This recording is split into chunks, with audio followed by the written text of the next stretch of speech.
persembahkan dan ku lakukan bagi Tuhan, memberitakan Injil dan melayani serta memberi pada yang tak punya.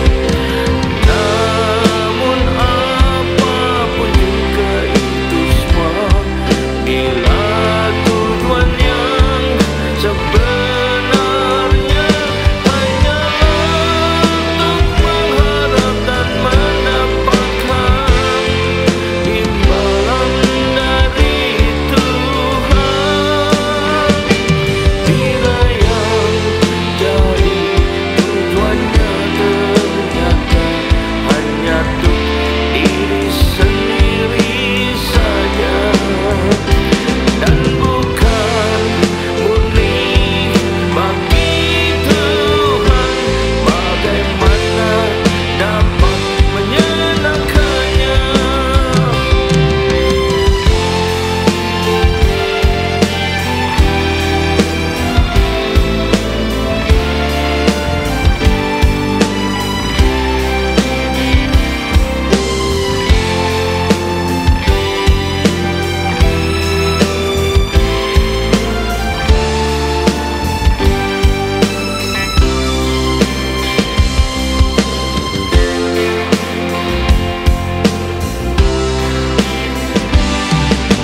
Semua yang ku persembahkan dan ku lakukan bagi Tuhan, memberitakan Injil dan melayani serta memberi pada yang tak punya. Semua yang ku persembahkan dan ku lakukan bagi Tuhan, memberitakan Injil dan melayani serta memberi pada yang tak punya. Namun apapun juga itu semua, bila tujuan yang sebenarnya hanya untuk mengharap dan mendapatkan imbalan dari Tuhan. Bila yang jadi tujuannya ternyata hanya untuk diri sendiri saja dan bukan murni bagi Tuhan, bagaimana dapat menyenangkannya? Bila yang jadi tujuannya ternyata hanya untuk diri sendiri saja dan bukan murni bagi Tuhan, bagaimana dapat menyenangkannya? Bagaimana dapat menyenangkannya? Bagaimana dapat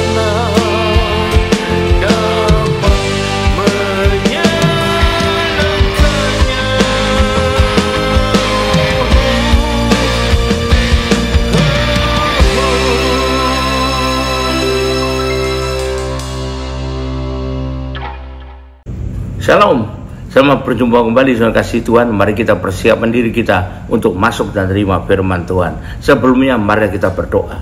Terima kasih Tuhan, kami umat-Mu siap menyambut firman-Mu.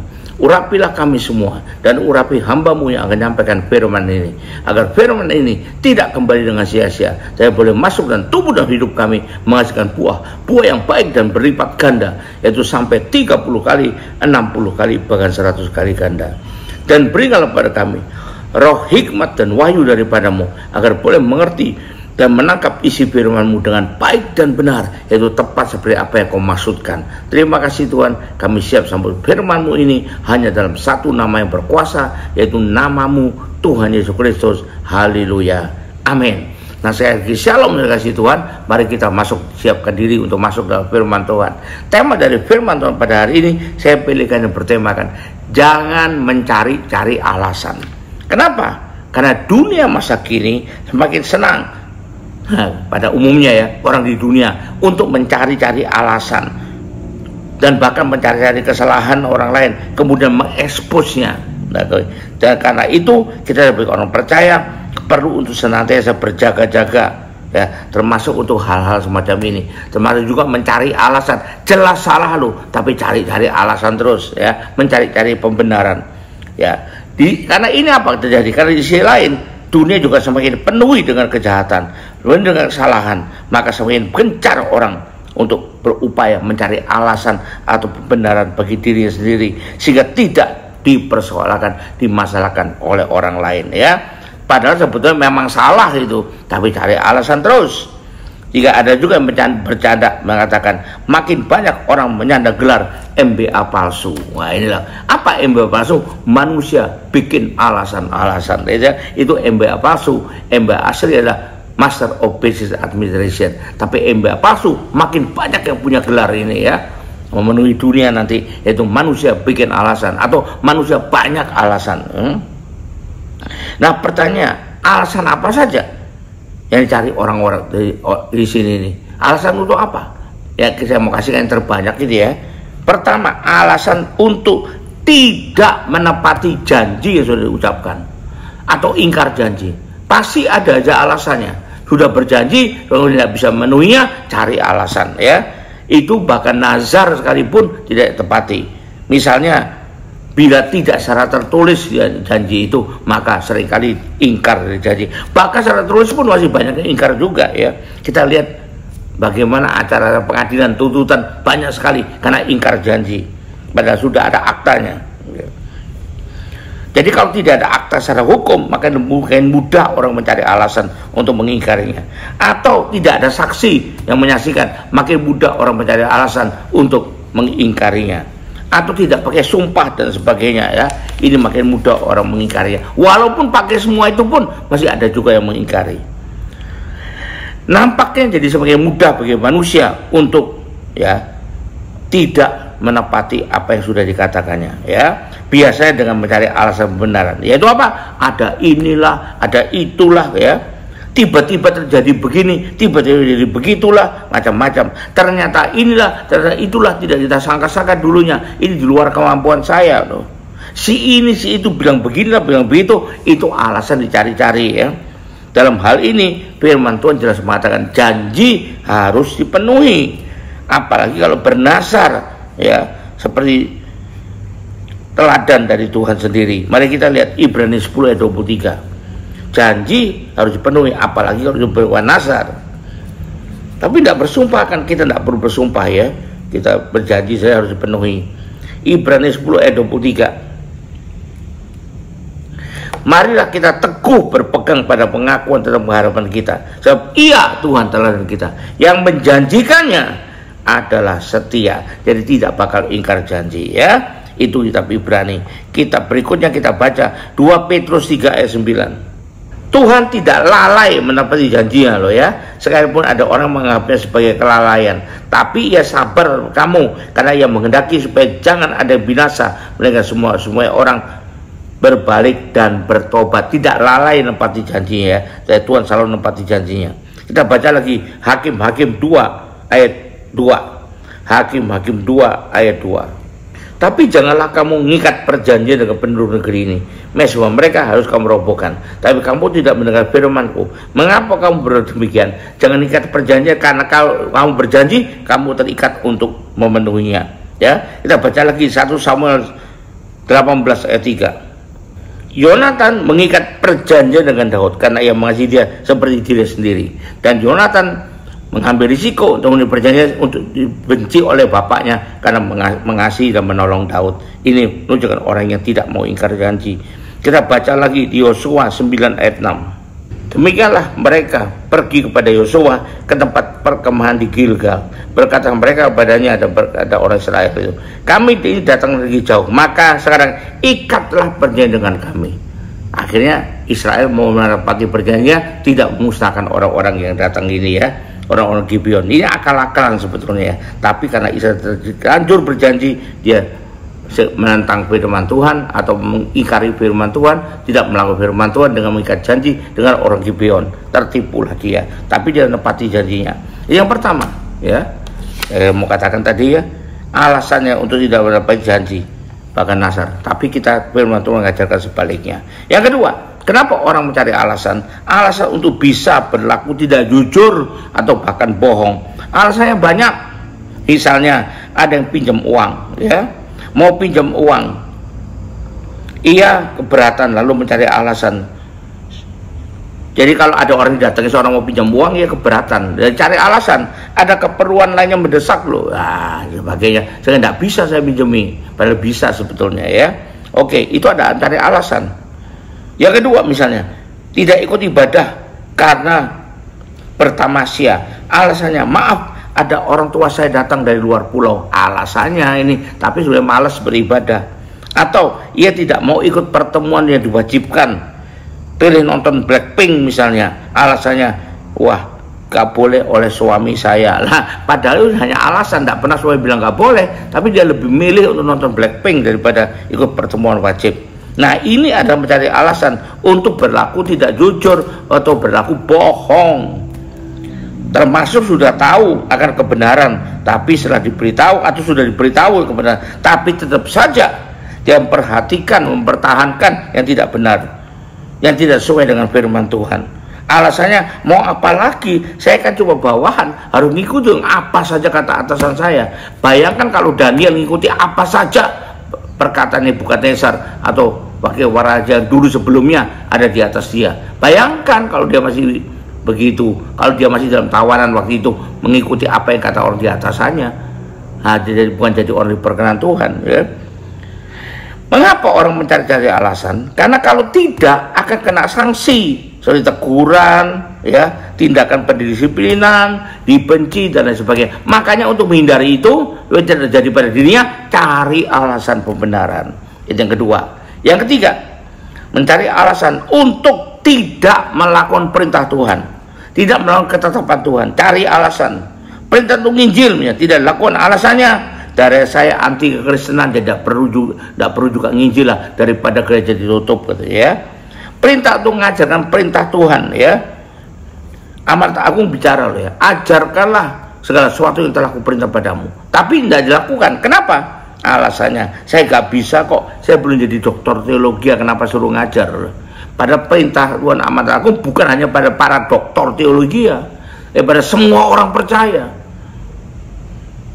Jadikan semua bangsa muridku, baptislah mereka, kemudian dalam Bapa, Anak, dan Roh Kudus, dan ajarlah mereka melakukan segala sesuatu yang telah kuperintahkan padamu. Jadi ada kewajiban kita, perintah Tuhan pada kita, tapi kita cari alasan. Saya belum sekolah teologi kok, saya belum jadi pendeta penuh kok, saya belum punya gelar doktor teologi kok. Nanti aja kalau sudah punya doktor teologi, mau sampai kapan? Mau sekolah aja nggak mau kok ya. Jadi ya, ini cari alasan sebetulnya ya. Perintah Tuhan untuk mengembalikan persepuluhan tidak dilakukan. Kenapa alasannya? Ya, belum cukup untuk kebutuhan saya sehari-hari, belum cukup untuk pengeluaran pribadi saya, belum cukup untuk pengeluaran keluarga saya. Saya mesti kumpul dana dulu untuk membeli anak saya ruko, mesti kumpul dana dulu untuk belikan anak saya mobil, mesti kumpul dulu dana untuk ngawinkan anak saya. Nah ini, jadi tidak bayar persepuluhan dulu. Padahal itu perintah, kewajiban ya. Atau bilang lagi, belum bisa kok, mau saya pakai barangnya ini, persepuluhannya belum bisa bayar, mau saya pakai untuk membiayai sesuatu lagi yang mau beli mesin, untuk beli ruko, untuk bayar tukang, saya pasti perlu, jadi belum bisa bayar persepuluhan. Sorry, nanti aja kalau ada kelebihan. Bayar persepuluhan bukan kalau ada kelebihan, tapi dari apa atau berapapun yang kau dapatkan, 10%-nya ada milik Tuhan, perlu dikembalikan, bukan disumbangkan pada Tuhan ya, bukan ditabur untuk pekerjaan Tuhan, bukan, dikembalikan. Itu hanya alasan saja. Nah ini MBA juga, manusia banyak alasan nih. Nah yang keempat, alasan untuk meninggalkan panggilannya. Panggilnya kemana, untuk apa, di mana, kapan, di bawah siapa, itu panggilan Tuhan. Tapi ditinggalkan. Kenapa? Nah, ini cari alasan. Mari kita lihat Yohanes 15 ayat 16. Tuhan mengatakan, bukan kamu yang milih aku dengan berbagai alasan, tapi aku yang milih kamu. Nah, ini loh yang jelas ya. Lalu kita baca lagi Yeremia 29 ayat 7. Jadi bukan rencanamu ya. Yeremia 29 ayat 7. Usahakanlah kesejahteraan kota kemana kamu aku buang, dan berdoalah untuk kota itu kepada Tuhan. Dan kesejahteraanmu ada kesejahteraannya ada kesejahteraanmu. Kota tempat kemana kamu aku buang, berarti tempat itu mungkin tidak enak banget bagi kamu, mungkin tempat itu tidak cocok buat seleramu, tapi itulah ketetapanku. Itu jangan-jangan ada panggilanku buat engkau untuk melayani di sana. Buat saya tidak senang di sana, saya mau pindah saja. Nah, ini ya alasannya macam-macam. Jadi artinya itu dipilihkan Tuhan untuk kita, lalu tinggalkan secara sekian lama. Kenapa? Karena pindah ke tempat lain yang lebih rasanya lebih sukai, lebih menyenangkan, lebih cocok. Wah, saya nyari suasana baru lah, biar nggak bosan lah, healing lah. Waduh, repot kalau begini. Atau kenapa pindah? Panggilanmu kan di sana. Saya diajak anak saya, waduh. Saya diajak teman saya. Di sana nggak ada teman saya di sana kok. Wah, kenapa pindah? Oh, kan sama aja, Tuhan ada di mana-mana. Oh, Tuhan kemah hadir. Wah, ini alasan melulu ya. Saya tidak suka dengan si X di sini, gak suka dengan satu orang tinggalkan panggilan ya. Saya tidak suka oleh si A di sini lagi. Ini antar anggota lagi. Alasan doang. Kita bergabung di satu gereja untuk memenuhi panggilan Tuhan buat kita. Bukan untuk cari teman, bukan untuk cocok dengan si X, si A dan sebagainya. Bukan. Tapi itu menjadi alasan biasanya. Itulah mencari-cari alasan contohnya ya. Jadi apa yang kita simpulkan? Atau ada satu lagi ya, alasan untuk bahkan meninggalkan Tuhan. Ada alasannya meninggalkan Tuhan gitu ya. Misalnya, kenapa kamu meninggalkan Tuhan? Saya mimpi dapat wangsit, saya harus pindah kepercayaan. Itu pewahyuan dari Tuhan juga ya. Loh, masa Tuhan nyuruh meninggalkan dia? Saya mimpi datangnya almarhum orang tua atau keluarga yang sudah meninggal, disuruh saya untuk ke sono ke tempat lain, itu kepercayaan lain lagi. Saya merasa damai loh, saya pindah keyakinan. Saya merasa mendapatkan kebenaran dari ajaran lain. Entah itu Saksi Yehova atau apalah, nggak tahu saya. Ikut pasangan saya, nah ini ikut pasangan. Nah, Tuhan dikalahkan demi cinta katanya. Karena urusan pekerjaan saya, kantor saya maunya begini. Karir saya kalau tidak mengikuti apa kepercayaan kantor saya tidak bakal diangkat katanya. Tidak bakal naik ke pangkat saya. Nah, ini adalah mencari keuntungan sendiri. Kita baca di Matius 22 ya. Matius 22 ayat 36 sampai 38. Guru, hukum manakah yang terutama dalam hukum Taurat? Ya, ini ya. Hukum manakah yang terutama dalam hukum Taurat? Jawab Yesus kepadanya, kasihlah Tuhan Allahmu dengan segenap hatimu dan dengan segenap jiwamu dan dengan segenap akal budimu. Itulah hukum yang terutama dan yang pertama. Dan hukum yang kedua yang sama dengan itu ialah kasihlah sesama manusia seperti dirimu sendiri. Ya, dikatakan oleh Tuhan. Itu kita perlu tahu. Jadi kita tidak bisa punya alasan untuk meninggalkan Tuhan. Ini yang terutama adalah kita mengasihi Tuhan.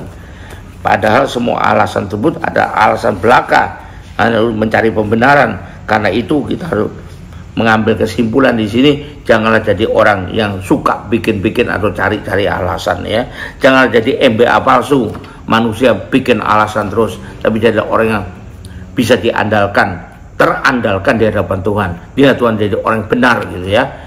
Luar dalamnya benar, ngomongnya benar, hatinya benar, pikirannya benar. Haleluya, puji Tuhan.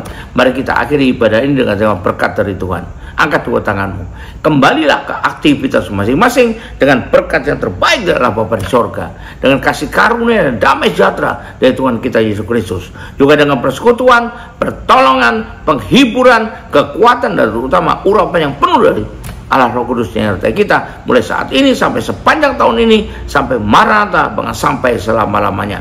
Yang percaya dua tim berkat Tuhan ini sama mengatakan amin. Tuhan berkati. Haleluya, puji Tuhan.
Waktuku susah dan menderita, Yesus lah yang ku seru. Waktuku jatuh dan terluka, Engkau lah penolongku. Ku ingin selalu tinggal di dalam hadirat-Mu, Tuhan, merasakan damai sejahtera yang tak tergantikan. Yesus, Kau Tuhan, ditinggikan sampai selamanya. Muliakanlah dan agungkan seluruh umat manusia.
Harapanku dalam apapun juga, Yesus Tuhanku, hanya Kaulah tempat daku mengadu. Waktuku susah dan menderita, Yesus lah yang ku perlu. Waktuku jatuh dan terluka, Engkau lah penolongku.